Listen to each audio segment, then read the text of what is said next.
Sí. Bien hallados, bendecidos de Dios. El domingo pasado yo dije cuando comencé el mensaje, el año 2013 será un año muy bendecido. ¿Amén? Amén. Ahora, es cierto también que podemos perdernos las bendiciones. Podemos. Y ese es el relato que hoy me gustaría leer. Tenemos a un pueblo de Dios, a un pueblo que había salido de Egipto, a un pueblo que había atravesado el desierto, un pueblo donde lo encontramos delante de la tierra de Canaán, que era la tierra que Dios había prometido al pueblo de Israel. Y encontramos este relato en Números 14. Si queréis seguir conmigo la lectura, Números 14,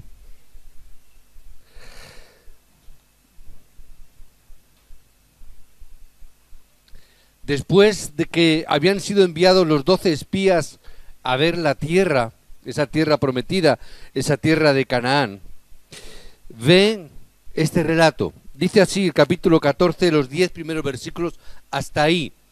Porque en esta semana ha ido algunas cositas que me han llamado la atención de este texto.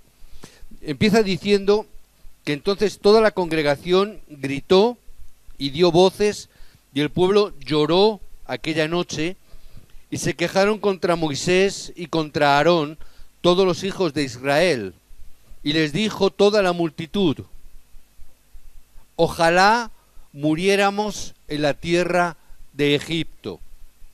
Ojalá muriéramos en la tierra de Egipto, o en este desierto, ojalá muriéramos. ¿Por qué nos trae Jehová a esta tierra para caer a espada?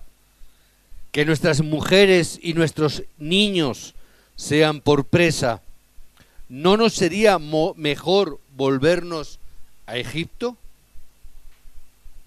Y decían el uno al otro: designemos un capitán y volvámonos a Egipto. Entonces Moisés y Aarón se postraron sobre sus rostros delante de toda la multitud de la congregación de los hijos de Israel. Y Josué, hijo de Nun, y Caleb, hijo de Jefoné, que eran de los que habían reconocido la tierra, rompieron sus vestidos. Y hablaron a toda la congregación de los hijos de Israel, diciendo: la tierra por donde pasamos para reconocerla es tierra en gran manera buena. Si Jehová se agradare de nosotros, Él nos llevará a esta tierra y nos la entregará, tierra que fluye leche y miel. Por tanto, no seáis rebeldes contra Jehová, ni temáis al pueblo de esta tierra, porque nosotros los comeremos como pan. Su amparo se ha apartado de ellos, y con nosotros está Jehová, no los temáis. Entonces toda la multitud habló de apedrearlos, pero la gloria de Jehová se mostró en el tabernáculo de reunión a todos los hijos de Israel. Lo dejamos aquí. Hay cosas muy interesantes en este texto, ¿verdad? A veces he compartido y he dicho, fijaros una cosa tan curiosa. Más de 450 años, casi 450 años, unos 430 años de esclavitud, de gemir, de clamar a Dios. 430 años aproximadamente donde el pueblo durante varias generaciones sufren esclavitud, donde ven nacer a sus hijos como esclavos, donde no tienen otra opción ni otra posibilidad en sus vidas que ser esclavos, desde el nacimiento hasta la tumba. No hay ninguna otra opción. Lo único que les queda es clamar a Dios, clamar a su Dios, a Jehová. Es lo único que tenían, es lo único que podían hacer. Era un pueblo ya debilitado por la esclavitud, enfrente de un gran imperio, como era el imperio egipcio en aquella época. Lo único que les queda es clamar a Dios. Y tanto claman que Dios escucha el clamor de su pueblo y manda a un gran libertador, Moisés. Cuando llega cuesta trabajo convencerles para que salgan, ¿verdad? Conocéis la historia, algunos se rebelan. ¿Quién eres tú? Claro, ahora tú vienes, después de haber vivido tan bien en palacio, vienes ahora diciendo que tal y que cual. Además, mira, desde que has venido se nos ha complicado la vida, se nos ha hecho más difícil. Aún así Dios les da una palabra, tenéis que salir y tendréis que ir a un lugar donde yo os mostraré, os llevaré a la tierra prometida, vuestro hogar futuro, el lugar donde fluye leche y miel. Yo os llevaré a ese lugar. El pueblo se alegra, se pone contento, salen, viendo los 10 milagros de Egipto, viendo las 10 plagas que Dios manda, y después de la 10ª, cuando mueren todos los primogénitos, salen de Egipto y tienen la libertad a través de la sangre de la Pascua, como veíamos la semana pasada. Tienen esa sangre derramada, puesta en los dinteles de las puertas del sacrificio de la Pascua, y todos pueden salir. Y después de estar transitando por el desierto, donde Dios cuida de ellos, continua y constantemente cuida de ellos, de pronto llegan a su destino, el lugar de la promesa, el lugar que Dios les había prometido. Y cuando están en las puertas de esa tierra prometida, estos hombres determinan volver para atrás. ¿No es extraño? Después de 430 años de esclavitud, que ellos anhelen: yo quiero volver a morir en mi Egipto, yo quiero morir allí. Allí por lo menos teníamos pan y cebollas, allí por lo menos teníamos un techo, allí por lo menos ¿qué? Erais esclavos. No, incluso preferimos morir en el desierto que entrar al lugar que Dios ha prometido. Tal es así que hay incluso un texto que he leído al final que se me había pasado por alto las veces que he leído este texto, y lo he leído muchas veces, pero se me había pasado por alto. Cuando Josué y Caleb se levantan y dicen: no, vamos a pasar, que nos lo vamos a comer como el pan, o sea, nos lo vamos a comer con facilidad. Dice que incluso quieren apedrearlos. ¡Qué brutos! No me había dado cuenta la cantidad de brutos que eran. Querían apedrearlos. Y yo me quedo asombrado cómo este hombre Josué, cómo este hombre Caleb, sobre todo Josué, puede llegar a tener tan clara la determinación en su propia vida. ¿Cómo es posible que Josué pueda tener ese gran convencimiento ante la realidad que habían visto? Y que Josué no era ciego, ¿verdad? No penséis alguno de vosotros es que a ver si es que era ciego Josué. No, ni Josué ni Caleb eran ciegos, tenían una vista apropiada y habían visto las ciudades fortificadas y habían visto a los gigantes, esos hombres militares, esos guerreros que estaban al otro lado, como mencioné el domingo pasado. 51 reinos estaban alrededor de ellos. Lo había visto también, no era ciego, lo había visto. Pero él había entendido algo que nosotros también en este año tenemos que aprender para empezar. Decíamos la semana pasada que Josué había tenido algo muy importante. Él había escuchado el mensaje y la palabra que Dios había dado a través de Moisés. Él había podido entender el pacto que Dios había establecido con su pueblo a través de Moisés, y que Josué había escuchado, y no solamente escuchado, sino que había experimentado, que él estaba continuo y constantemente detrás de Moisés. Para mí esto me da a entender que este hombre, Josué, era un gran discípulo de Dios. Era un gran discípulo porque era un hombre que continuo y constantemente estaba siempre detrás de Moisés. Eso es un gran discipulado. Es algo que tenemos que retomar y aprender. Y además tenemos que aprender de la forma en que Josué aprendió. Estoy seguro, convencido, que Josué, viviendo continuo y constantemente al lado de Moisés, de tal manera que incluso cuando Moisés entraba en el tabernáculo y pasaba horas, incluso noches enteras orando en el tabernáculo, Dice la palabra que Josué quedaba en la puerta del tabernáculo e incluso se quedaba durmiendo a la intemperie en la puerta del tabernáculo, esperando a que saliera Moisés. Es decir, horas continuamente con él. En este relato yo digo, este es un verdadero discípulo. ¿Por qué? Porque seguramente vio muchas cosas muy buenas e interesantes de Moisés.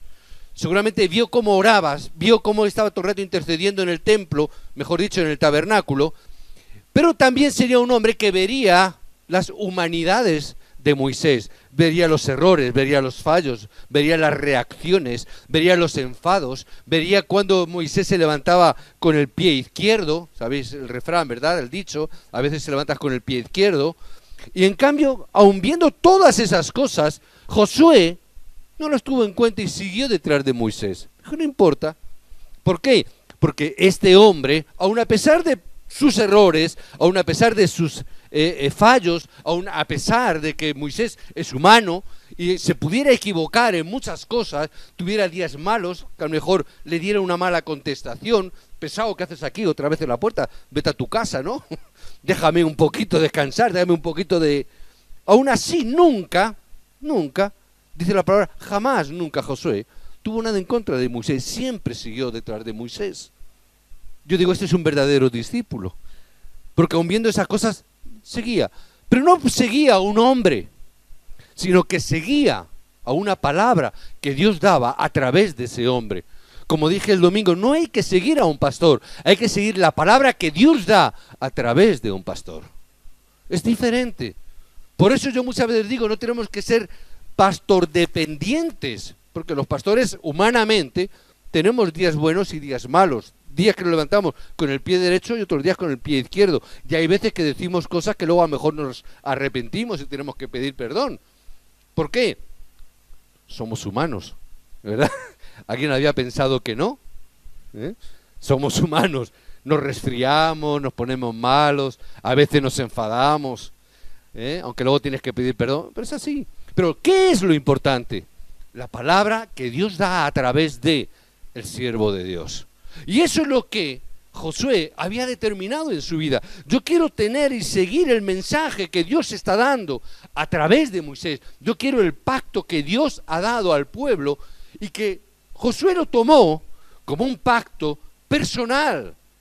Y no decía el pacto de Moisés, el pacto de Dios que ha dado a través de Moisés. Es el pacto de Dios.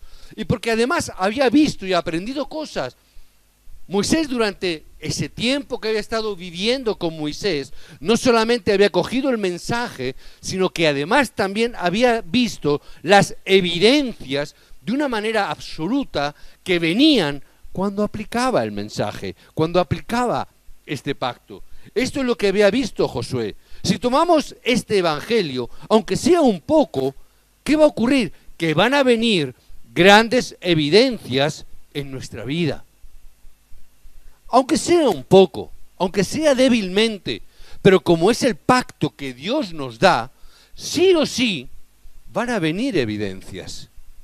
Van a venir evidencias. Por eso podemos ver en Éxodo capítulo 3, si veis del 1 al 10, si queréis tomar los textos, lo iba a apuntar, pero como no, por no dar vuelta a la pizarra y todo esto. En Éxodo 3, del 1 al 10, podemos ver que cuando el pueblo estaba muriendo, cuando Dios llama a Moisés, ¿qué es lo que el pueblo estaba haciendo en Egipto? No solamente vemos que esas personas eran esclavos, sino que además estaban construyendo ídolos. Era así. Se habían acostumbrado a vivir en la idolatría. Es más, cuando salen de Egipto, cuando Moisés sube al monte para recibir las tablas de la ley, y resulta que Moisés se demora en bajar, ¿qué es lo que el pueblo de Israel se pone a hacer abajo, en el valle? ¿Os acordáis? Empiezan a construir un ídolo, un gran becerro de oro. ¿Por qué? Moisés está tardando. Y cuando eso acontece, ¿qué es lo que hacemos? Lo que habitualmente solemos hacer. Y en este caso, ¿qué era? Hacer idolatría. Cuando parece que las respuestas parece que tardan en venir enseguida, echamos mano a nuestros argumentos, echamos mano a nuestros talentos, a lo que hemos hecho siempre. echamos mano de nuestro humanismo, echamos mano de nuestros argumentos para hacer las cosas. El pueblo de Israel salía de Egipto y lo que habían aprendido en Egipto, ¿qué era? Levantar ídolos, levantar imágenes, levantar becerros, levantar animales para adorarlos. Es la idolatría, es lo que estaban acostumbrados a hacer. Cuando Dios llama a Moisés, un pueblo de Israel no solamente vive en la esclavitud, sino que está construyendo ídolos, porque Egipto era un pueblo de gran idolatría. Israel fue esclavizado y se dedicó también a construir ídolos, como sus amos construían ídolos. Era lo que habían visto al nacer, era lo que habían visto que sus padres estaban haciendo. ¿Y qué hacen los hijos? Lo mismo que hacen los padres. Y si un padre hace idolatría, un hijo va a hacer idolatría. Si un padre hace culto en su casa, ¿qué va a hacer el hijo? Va a hacer culto en su casa. Por eso es tan importante esta palabra. Y él había visto esta evidencia, que cuando estás en el mundo y estás en esclavitud, lo que hacemos es idolatría. Por eso podemos ver cómo Moisés, cómo Josué tenían una gran evidencia. Sabían esta realidad y querían salir de ella. Por eso Éxodo 3:16 dice la palabra: ve y reúne todos los ancianos. Hay que hacer sacrificio de sangre. Moisés conocía esto muy bien. ¿Qué es lo que él estaba aprendiendo Josué? Que aun en medio de las circunstancias y de los problemas no tenemos que ser movidos, siempre tenemos que dar culto a Dios en medio de todas las circunstancias. Y Josué aprendió que cuando el pueblo de Israel daba culto, siempre había bendiciones, siempre había respuestas. Y Dios dio respuestas. Dios nos da respuestas hoy. Dios sigue dándonos respuestas como ayer lo ha hecho en nuestras vidas. Dios sigue dándonos respuestas hoy. ¿Por qué yo hoy, aunque vivamos en crisis, en circunstancias precarias, por qué yo voy a ser movido si yo he visto continua y constantemente las evidencias de Dios en mi vida? ¿Por qué voy a ser movido? Dios no cambia, es el mismo de ayer. Y yo he visto cómo realmente Dios ha hecho milagros y prodigios en mi vida y en la vida de personas de mi alrededor. ¿Por qué ahora voy a dejar de pensar o voy a dejar de creer que Dios va a seguir dando respuestas si hasta hoy, hasta el mismo día de hoy, me está dando respuestas y evidencias de su vida?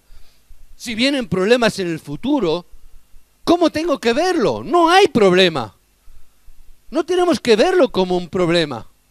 Que vienen, que vengan. Como dicen los remanentes, mejor que vengan. ¿Por qué? Porque más gracia veremos. Más grande el problema, más grande la respuesta que Dios tiene para nuestra vida. No hay problema. ¿Por qué vamos a preocuparnos? Si funciona bien, no importa. Si vienen problemas, bien. Si funciona bien. Pero no tenemos que tener este tipo de fe. En la Biblia no es así. Nosotros hemos tenido un tipo de fe diferente. A veces hemos vivido pensando con unas ecuaciones que no son las correctas. A veces yo escucho, a veces pienso que muchos creyentes viven un tipo de fe en la cual, ¿qué es lo que dicen? Este evangelio no es un evangelio para decir, si me funciona, entonces está bien. Si no me funciona, está mal. O sea, si las cosas salen como a mí me gusta, entonces este evangelio es bueno y me gusta. Pero si las cosas no salen como a mí me gustan, entonces es que este evangelio no está bien, no es bueno. ¿Por qué? Porque no salen las cosas como a ti te gustan. Porque a lo mejor no es lo que tú habías pensado. Porque a lo mejor hay acontecimientos en la vida que no tienes controlados. Entonces ya por eso decimos, es que este evangelio no. ¿Qué estamos entendiendo? Eso no es lo que nos dice la Biblia. No importa si la vida personal sale bien o mal, no importa. ¿Qué es lo importante? Que yo tengo que estar experimentando el pacto de Cristo. Eso es lo importante. Que yo pueda tener respuesta en el pacto y la palabra que Dios me ha dado. Si las cosas no salen, entonces ¿qué ocurre? No salen como yo quiero. ¿Qué hacemos? ¿Nos vamos? ¿Qué hacemos? ¿Me enfado con Dios? No. Simplemente tengo que proclamar: Jesús es Cristo. ¿Por qué? Porque Jesús, que es Cristo, es solucionador de todo problema. Entonces, Señor, este es tu problema. No es mi problema. Tú eres Cristo, yo no. Tú eres quien tiene que solucionar el problema, no yo. Yo no puedo solucionar el problema, tiene que ser Cristo. Esta es la evidencia que Josué tenía. Y podemos ver cómo Josué tenía esta evidencia de que el pacto se cumplía en su vida. Por eso es que cogía la palabra, como decíamos la semana pasada, y veía las evidencias que se cumplían. Por eso es que podemos ver que nadie podía superar a Josué. Porque tomaba la palabra y tenía las evidencias. Si tomamos la palabra y tenemos las evidencias, yo también voy a ver que nadie puede hacerte frente. ¿Qué es lo que voy a ver? Que siempre somos más que victoriosos. ¿Por qué digo esto? ¿Porque soy fuerte? ¿Porque soy muy inteligente? ¿Porque tenemos un gran respaldo? No, porque Dios ha dicho que nunca nos hará tener una tentación ni una prueba más grande de lo que tú puedas soportar o superar. ¿Estáis de acuerdo conmigo? ¿Eso qué significa? Significa entonces que no hay nada que pueda acontecerme en mi vida que yo no pueda vencer. Significa entonces que si yo tengo la palabra y me aferro a ese pacto, la evidencia va a venir. ¿Que va a tardar? Que tarde. Pero no va a depender de si las cosas están bien o de las cosas están mal. Decíamos en estas Navidades, Pablo lo había entendido muy bien. Pablo no se había aferrado al Evangelio porque tenía mucha economía, ni tampoco porque tenía poca economía. Hay veces que decimos, tenemos poca economía, estamos pobres, tenemos que clamar a Dios, a ver si Dios, ¿verdad? Y si tenemos mucha economía, entonces ya no clamamos a Dios porque como tenemos de todo, ya no hace falta, ¿verdad? Pero Pablo, ¿qué es lo que decía? Yo sé vivir en la abundancia. Yo sé lo que es tener dinero. Yo sé lo que es vivir bien, comer bien, ir a un buen hotel, ir a comer a un buen restaurante. Yo sé lo que es estar agasajado porque mi posición importante. Pero Pablo, ¿qué decía también? Sé vivir en la abundancia, pero también sé vivir cuando no hay nada. Y cuando me tengo que acostar en una noche sin dormir. Sé lo que es también acostarme y a lo mejor con un trozo de pan. Sé lo que es acostarme cuando yo recuerdo mi juventud recién casado. Yo personalmente, no Pablo, yo. Cuando recién casado, yo recuerdo que mi suegra venía y abría el frigorífico de mi casa y el frigorífico estaba vacío. Y preguntaba, Juani, ¿qué pasa? El frigorífico es que está vacío. ¿Qué ocurre? ¿No tenéis? Y mi esposa decía, no, es que lo estamos fregando. Lo estamos fregando. No había nada en el frigorífico. A lo mejor un cartón de leche, una cosita así. 2 o 3 cositas nada más. ¿Para qué? Para el momento. Y yo recuerdo cuántas noches me acostaba cenando. ¿Sabéis lo que son las sopas de leche? ¿Sabéis lo que son sopas de leche, no? O sea, trozos de pan con leche y azúcar. No lo sabíais, claro, los que sois de fuera no. Pero los que somos de aquí sí que sabemos lo que son el pan con leche, ¿no? Es decir, trozos de pan con leche caliente y eso era mi cena. Mi cena. Y a veces cuando mi esposa me llamaba y me decía, cariño, tienes que traer un higadito para la niña, para hacerle su papilla, hay que echarle un higadito para el puré. Y yo decía, cariño, si le compro un higadito a la niña, tengo que venir mandando de trabajar. Sé lo que es eso. Y comprarle el higadito y tener que venir de mi trabajo, que trabajaba en el puente de Vallecas, para los que sois de Madrid, trabajaba en el puente de Vallecas, y tenía que irme andando hasta el centro de Madrid a cascorro. Tenía que irme andando porque el dinero que tenía para el billete del metro, tenía que comprar el higadito. Sé lo que era eso. Y sé lo que decía Pablo. Sé vivir también en la escasez. Y la conclusión de una cosa y de otra era todo lo puedo, no por el dinero, sino en el Cristo que me fortalece. Es entender esa evidencia y tener las evidencias de que aun en medio de esa circunstancia, ver que Dios provee en todo tiempo y en todo momento. Es ver las evidencias de que Dios está contigo. Es ver las evidencias de que Dios te ha dado una palabra y que no te deja nunca, nunca de su mano. Podría contar muchas historias de estas, porque en mi vida hemos pasado por ahí. Yo muchas veces me siento identificado con Pablo. Yo ha habido momentos donde he vivido bien, pero ha habido otros momentos donde por tener una empresa, ser empresario, yo muchas veces me quedaba meses sin cobrar porque tenía que pagar a los trabajadores. Y sacaba dinero del banco y decía, cobraba uno, cobraba otro, cobraba otro, cobraba otro. ¿Qué queda para cobrar yo? No queda nada. Y tenía que decir, no puedes cobrar. Nunca nuestro respaldo ha sido el trabajo ni la economía, sino que siempre ha sido que Dios ha estado con nosotros. Dios siempre ha estado conmigo. Dios me ha dado evidencias. Por eso algunas veces el tesorero cuando me dice, pastor, no hay economía, yo digo, está bien que no haya economía. ¿Por qué? Porque cuando tenemos, hemos tenido, y cuando no tenemos, Dios, Cristo, es el que me sostiene. Es el que me da fuerza. No es el respaldo de la economía. Esta era la evidencia que tenía Josué. Es lo que había visto Josué. Por eso podemos coger, si queréis leer con más tiempo, con más detenimiento, Éxodo capítulo 5 hasta el capítulo 12. ¿Qué es lo que vemos en esos capítulos del 5 al 12? Como estuve con Moisés con esos 10 milagros, estaré también contigo. Igual que he obrado milagrosamente a través de Moisés, también tú tendrás estas evidencias. Por eso somos personas que hemos recibido grandes bendiciones, hermanos. ¿Cuántos milagros no habréis visto vosotros? Yo he visto muchos milagros. Yo he visto crecer piernas. Yo he visto caderas moverse, piernas crecer. Las he visto con mis propios ojos. Lo he tocado con mis propias manos.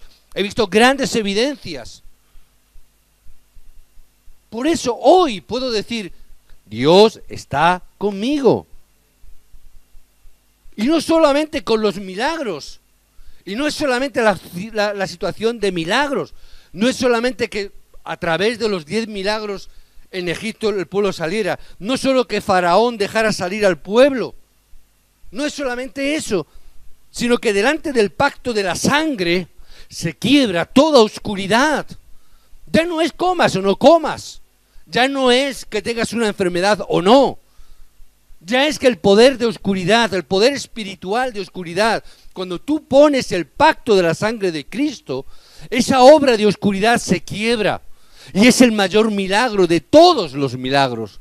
Ver que una persona en oscuridad, cuando proclamas el pacto de Cristo, la persona se quiebra, la oscuridad se quiebra, el velo que tiene entenebrecida la mente de la persona se cae y la persona puede ver y reconocer, realmente Jesús es Cristo. El mayor milagro es ver cómo la oscuridad se quiebra cuando se proclama el nombre de Jesucristo. Eso es lo que Josué había visto. Eso es lo que nosotros tenemos que ver. Que cuando tenemos el problema espiritual, por muy inteligentes que somos, por unas personas que tengamos un respaldo económico o social importante, la obra de oscuridad no se detiene. Y tenemos la evidencia de cuando proclamamos el nombre de Jesucristo, la oscuridad se quiebra. Tengo evidencias también en este sentido. Estamos hablando de evidencias.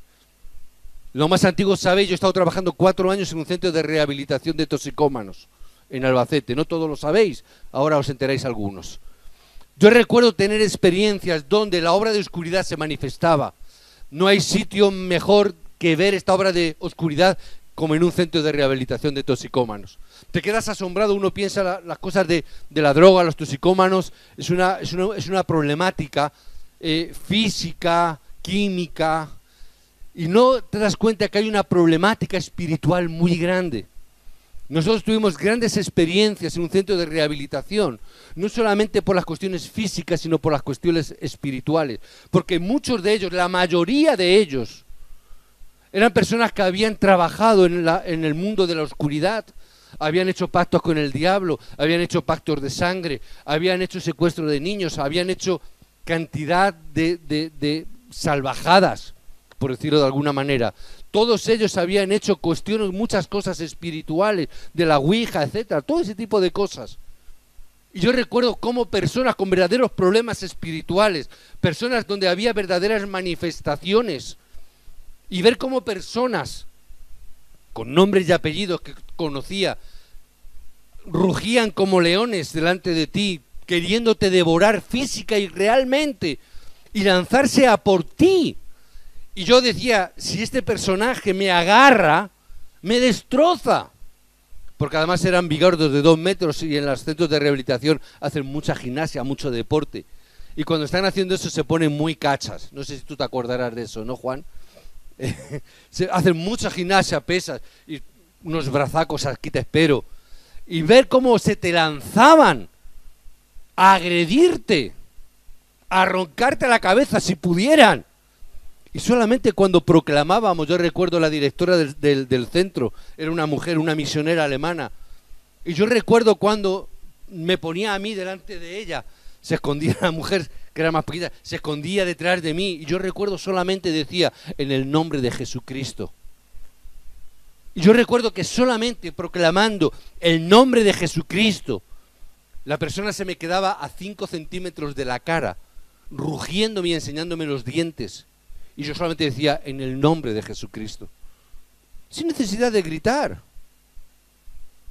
Y ver cómo la persona lanzaba sus manos como garras para arañarte y acogerte a la cabeza y decía, en el nombre de Jesucristo, retrocede. Y la persona quedar parada y tener que echar para atrás. Evidencias de esa índole, muchas veces en el centro de rehabilitación, donde a veces había movimientos espirituales tan raros que los animales que teníamos en la granja se volvían locos, saltaban gorrinos que saltaban verjas, se volvían locos. Y tener que proclamar y decir en el nombre de Jesucristo que tu reino se establezca en este lugar. Y ver cómo la paz de Dios descendía. Evidencias de este tipo con personas que habían sido criminales, que habían matado a personas, que confesaban. Decía Antonio, yo es que he matado a personas. Yo soy un criminal. Yo he cometido asesinatos. No puedo salir de esa situación. En el nombre de Jesucristo tú puedes ser libre. Y ver las evidencias de personas con ese historial, de sacarles de la cárcel para hacer un programa, confesar crímenes, confesar aberraciones que no me atrevo a decir aquí, por los niños. Y ver cómo Dios obra. He visto evidencias en este sentido. Por eso somos personas que hemos recibido grandes evidencias y podemos decir como Pablo, sé vivir en eso y sé vivir en lo otro, sé vivir en lo mucho, sé vivir en lo poco, sé vivir cuando he visto grandes milagros de Dios y también sé vivir ahora donde Dios me dice, mi hijo tiene que vivir por fe, no por vista. No es solamente por lo que veamos los milagros, sino porque Dios está contigo y te da evidencias en tu vida personal. No es tiempo de milagros, ¿por qué? No es porque no los haya, sino porque Dios quiere levantar un pueblo de fe. No un pueblo donde solamente es, si no lo veo, no lo creo. Y si no veo milagros, es que Dios no está. No es la evidencia esta que necesitamos. Necesito tener la evidencia de que cuando proclamamos el nombre y el pacto de Cristo, la oscuridad se quiebra. Esa es la evidencia que yo quiero. Esa es la evidencia que tenemos que vivir. No solamente ver la evidencia de Éxodo 14, cuando el pueblo sale de Egipto y atraviesa el Mar Rojo y nos quedamos todos boquiabiertos. ¿Sabes que ha abierto un mar? Es que han pasado por seco. ¿Y es un gran milagro? Claro que es un gran milagro. Son las evidencias históricas de que se abrió este camino. Josué vio esta evidencia, pero sobre todo vio cómo todos sus adversarios, para mí esto es lo más grandioso, cómo sus adversarios perecieron en ese momento. No es que se abra un mar rojo, sino que nuestros adversarios perecen en ese lugar. Él vio esa evidencia. Los que van contra nosotros nunca podrán alcanzarte, porque Dios va delante de ti. Esa es la evidencia que vio Josué. Nadie te podrá hacer frente, ni siquiera el mayor ejército de aquel momento de la historia, como era el ejército egipcio. Por eso cuando este hombre Josué y Caleb vieron las murallas y vieron todos esos reinos, dijeron, estos son pan comido. ¿Por qué? Hombre, después de cargarnos al ejército de Egipto, ¿estos quiénes son? ¿Por qué te crees que lo decía? Yo he visto cómo Dios ha destruido a todos mis adversarios. ¿Cómo no lo va a hacer ahora con estos? Los eteos, los jacobeos, los macabeos, todos estos. ¿Cómo Dios no lo va a hacer? Si en comparación con el ejército de Egipto, estos son unos mindunguis. Si no son nada. ¿Por qué te crees que dice esto no los comemos con pan? Después de lo de Egipto, esto no los comemos con pan. Había visto esa evidencia. ¿Qué es lo que había visto? Que cuando el ejército, el reino de Amelec, en el capítulo 17, podéis leerlo, cuando los ejércitos del reino de Amelec se levantan en contra de ellos para pelear, se levantan para hacer frente a ellos. ¿Qué es lo que este hombre vio? ¿Qué vio Josué? Josué dijo, venga, vamos a la batalla. Pero había una batalla mucho más importante que se estaba cociendo en otro lugar más lejano que el campo de batalla. ¿Os acordáis de qué me estoy refiriendo? Cuando Moisés sube al monte y llega Aarón y Hur y le levantan las manos a Moisés, y mientras que Moisés está con la vara levantada, está orando a Dios, ¿qué es lo que se veía? Que el ejército de Israel vencía a los ejércitos de Amelec. ¿Qué ocurría cuando Moisés se cansaba de estar con los brazos en alto, verdad? Todos nos cansaríamos de estar con los brazos en alto. Ay, me canso, voy a descansar un poquito. Y veías a Moisés así, ay, descansando un poquito. ¿Qué pasaba? ¿Qué es lo que vio Josué? Que les empezaron a dar caña. Les empezaron a currar. Empezó a prevalecer los ejércitos de Amelec contra ellos. Y dijeron, ¿qué está pasando? ¿Por qué nos están golpeando? Y miró a lo alto y vio a Moisés que estaba así. El hombre estaba cansado. Además era más de 80 años, ¿verdad? Estaba cansado. ¿Qué tiene que pasar? Y levantaba otra vez los brazos Moisés. Y vio cómo Josué empezó a vencer nuevamente. Nuevamente Moisés se cansó y bajó los brazos. Y empezó nuevamente Amelec a prevalecer contra los ejércitos de Israel. Hasta que Hur y Aarón dijeron, vamos, siéntate Moisés, tranquilo. Siéntate, levanta los brazos, nosotros te los vamos a sujetar. Y cuando los brazos de Moisés estaban levantados en alto, apoyados en Aarón, apoyados en este general, Josué pudo vencer esa batalla a los de Amelec. ¿Qué es lo que tendió Josué? ¡Ay, qué buen general soy! Soy todo un campeón, he vencido. Soy un general, he ganado, me voy a poner una medalla. ¿Qué es lo que vio Josué? Él vio que la evidencia era que cuando ellos clamaban a Dios, la victoria estaba asegurada. ¿Qué es lo que vio la evidencia? Que cuando clamas a Dios, las evidencias vienen a tu vida. Él vio el poder de la oración por encima de todas las cosas. Él vio la importancia de este poder. Él sabía, la oración, Moisés orando y clamando a Dios, esa es nuestra victoria. Es la evidencia que tenemos que ver hoy en día, no otra cosa. Que cuando clamamos a Dios, Dios nos da la victoria sobre nuestros adversarios, sobre nuestros enemigos. ¿Qué tenemos que ver en este día, pueblo de Dios? ¿Qué tenemos que ver? Que somos el pueblo del pacto. Amén. Somos el pueblo del pacto. Si experimentas el pacto, si lo experimentas, como veíamos la semana pasada, si lo experimentas, está todo hecho. No tienes de qué preocuparte. Ya está todo ahí. ¿Hasta qué punto se cumplirá la palabra?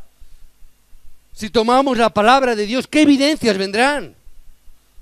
Yo creo que este año 2013 van a venir respuestas como nunca antes han venido en esta época. Yo creo que en este año 2013 van a venir respuestas. ¿Por qué? Porque somos más débiles. Dios dará más respuestas ante nuestra debilidad. Por eso creo, van a venir más débiles, más respuestas, más bendiciones. Tenemos que poseer un secreto que Josué aprendió en este relato. Tenemos que poseer, además del pacto, además de ver las evidencias, tenemos que poseer el poder de la oración. Josué entendió. Josué tenía el poder de la oración que tenía José. Él había visto Cómo José, que era el protagonista de Egipto, él oraba aún en medio de una cárcel. Él vio el poder de la oración. Un hombre que aún estando preso, o un hombre aún estando en esclavitud, tenía un gran poder, que le llevó a ser el protagonista de todo Egipto. José vio esto, vio este poder. ¿Quién está con José? Potifar dijo que Dios estaba con José. Son los testimonios de los incrédulos. Los incrédulos dan testimonio del poder de Dios. ¿Cuánto más nosotros, pueblo de Dios? ¿Cuánto más nosotros, pueblo del pacto? Un faraón de idolatría llegó a confesar: el Dios de José es el Dios más poderoso que he visto nunca. Y él está con José. Él vio esto y Josué sabía esto. Sabía ese poder. Y Josué tenía este poder que había aprendido de los escritos de Moisés. Moisés le contó. Él fue quien escribió la historia de José, no lo olvidéis. Y él aprendió estas evidencias y él fue esta realidad. Vio y conoció la oración de Moisés. Ese Moisés que fue el protagonista del Éxodo. Él vio ese poder de oración. Él vio cómo cuántas veces entró en el tabernáculo. Horas, días enteros clamando dentro del tabernáculo por el pueblo. Él fue el que proclamó. Hay un texto que hemos leído que me he quedado. Éxodo 14. ¿Veis el texto que hemos leído? Hay un texto.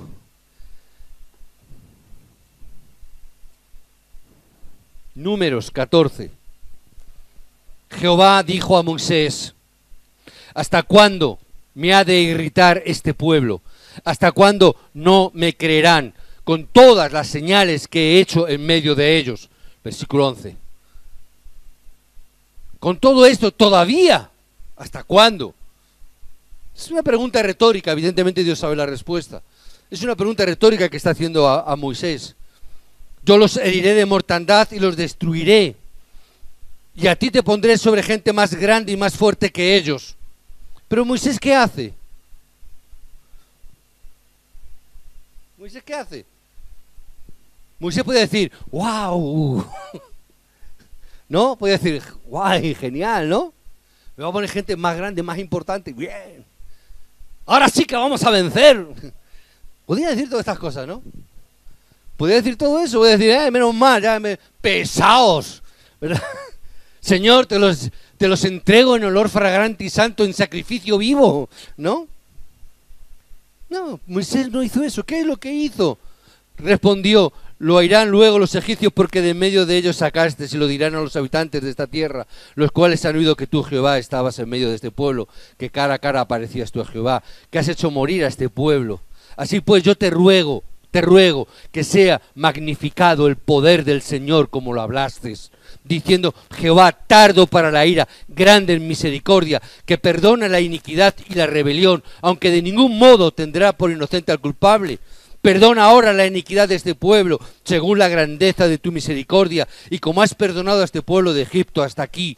¿Qué es lo que está diciendo? ¿Qué es lo que está viendo? Está viendo el corazón de Moisés, está viendo un hombre de oración que clama por el pueblo.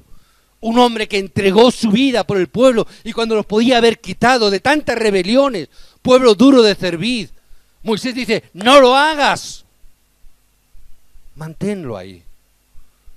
Sí, sé que son cabezones, que son duros de cabeza, no importa. Josué vio esta oración y dijo: este pueblo merece la pena, no importa cómo sea. Pero por causa de este pueblo, por la obra que tú has hecho, por la evidencia que tú has dado, no permitas que los egipcios lo oigan y se mofen. No permitas que esto ocurra. Él vio esta oración, vio el poder de la oración, vio cómo la oración de Moisés cambió el corazón de Dios. Josué vio eso. Señor, yo quiero también cambiar tu corazón. Señor, yo quiero cambiar tu corazón. Por eso es que, como estuve con Moisés, estaré junto contigo también.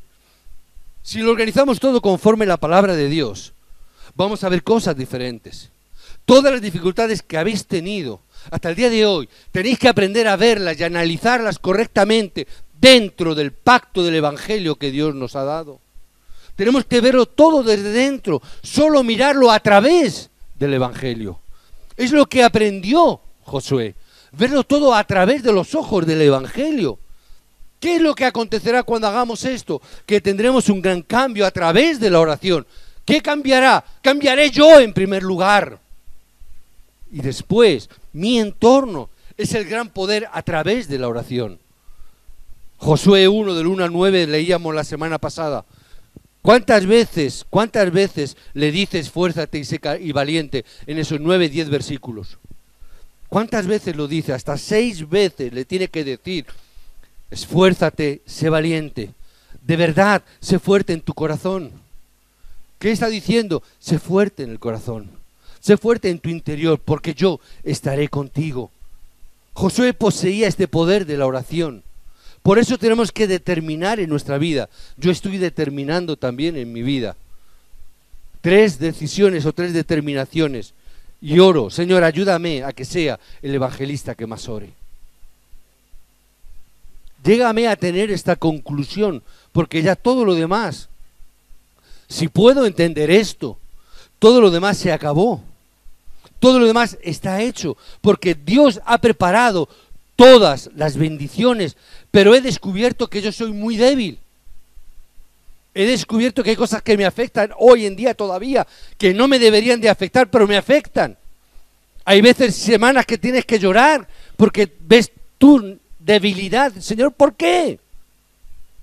Es por tu debilidad. Señor, haz que sea realmente el pastor que más ore.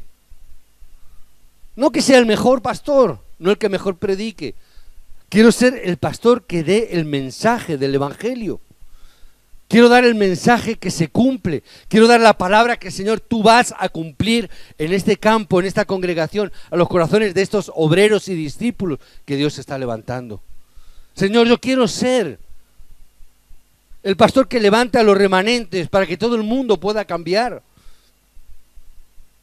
Quiero tomar estas determinaciones porque si yo experimento el pacto que Dios me ha dado, todas las cosas que me sucedan son una plataforma para mi vida. Tengo que llegar a esta conclusión. Mi conclusión tiene que ser esta. Todas las cosas que sucedan cuando experimento el pacto son plataforma. Si no lo veo así, Señor, hazme experimentar el pacto. Házmelo experimentar. Que pueda experimentar esta palabra y este pacto. Que pueda experimentar lo que Dios prometió a Josué. ¿Recordáis qué es lo que le prometió Dios a Josué? Ve a la tierra que yo te prometí. ¿Qué significa? Dios me ha prometido esa tierra. Por lo tanto, esa tierra ya es mía. Es más, Él dice, yo estaré contigo como estuve con Moisés. Esta tierra te la daré a ti. Versículo 3, si queréis leerlo. Esta tierra te la daré a ti. Es decir, ya te la he dado. Tengamos estos ojos. Ya Dios nos ha dado esa tierra, ese pacto. Él ya lo prometió, Él ya lo ha dado. Nadie te podrá hacer frente, le dice el Señor a Josué. Es la promesa que Dios le ha dado. Nadie te podrá hacer frente. Por eso, no os desaniméis, deshaceros de todo lo demás. Hay esperanza, porque Dios lo ha prometido. La promesa está ahí. Por eso, si podemos deshacernos de todas las demás cosas, tendremos la verdadera fe. El pueblo de Israel no pudo vencer a Egipto, no pudo vencer el desierto, no podía entrar en Canaán.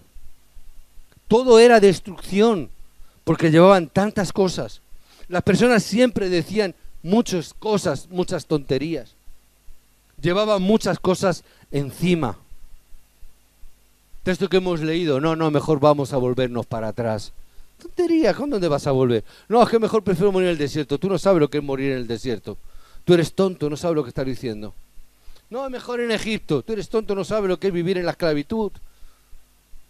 Estáis diciendo tonterías. No, es que son como gigantes y nosotros nos vemos como langostas. Tú eres tonto.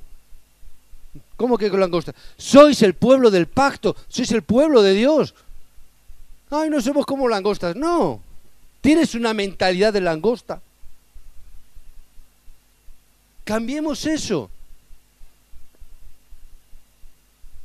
Tenemos que cambiar eso mediante la oración 24 horas. Os bendigo en el nombre de Jesucristo para que experimentéis esto. Esto es experimentar el pacto. La mayoría de personas hablan de incredulidad. Vosotros tomar el pacto. No permitáis que nadie hable de incredulidad a vuestro alrededor. Orar, tomar el pacto. Caen en la mayoría de las palabras de otros, muchos creyentes caen porque mucha gente habla incredulidad. Dicen incredulidad. Muchos creyentes caen en esa incredulidad. No caigáis en ella. Aunque solo sea una, dos personas, las obras se levantarán porque somos los hijos de Dios. Porque somos el pueblo del pacto, que la obra no frenará. No tenemos que entrar en la oscuridad. Tenemos grandes bendiciones, pero muchas veces quedamos atrapados en la oscuridad y en la incredulidad. Poseyendo esta fuerza, vosotros podréis salvar vuestras familias, podréis salvar vuestras empresas, vuestros negocios, podréis salvar vuestros estudios. Si tomáis el pacto y la fuerza que viene del pacto, si experimentamos el pacto, no habrá ningún problema que sea un verdadero problema. No habrá ningún problema. No hay nada que vaya a ser difícil. Solamente tenemos que experimentar el pacto de Cristo. Tenemos la autoridad, tenemos el derecho de disfrutar de estas bendiciones. Que podamos gozar y disfrutar, tenemos derecho porque somos los hijos de Dios. Somos el pueblo del pacto y tenemos derecho a disfrutar de estas bendiciones. Por eso podemos decir, no hay ningún problema. Nada. Cristo es el que me fortalece. No hay ningún problema. El pacto de Dios se levantará donde vayamos cada uno de los hijos con este pacto. Donde vayamos, las obras se levantarán. Las evidencias vendrán y podremos disfrutar de ellas. Somos el pueblo del pacto. Experimenta el pacto.